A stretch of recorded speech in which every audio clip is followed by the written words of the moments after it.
பொதுவாகவே ஒரு 50 வயசுக்கு அப்புறம் திடீர்னு பசி இல்லாமல் போகுது அப்படின்னாலே ஏதாவது ஒரு காரணம் இருக்கும்.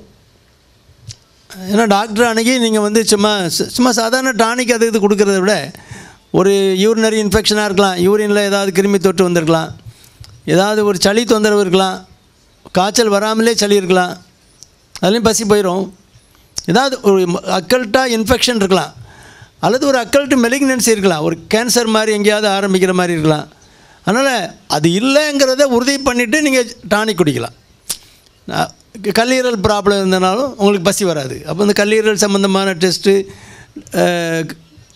சிறுநீரகம் சம்மந்தமான டெஸ்ட்டு, இன்ஃபெக்ஷன்ஸ், அந்த உங்களுக்கு டோட்டல் டிசி டிசி எடுத்தாலே டோட்டல் கவுண்ட்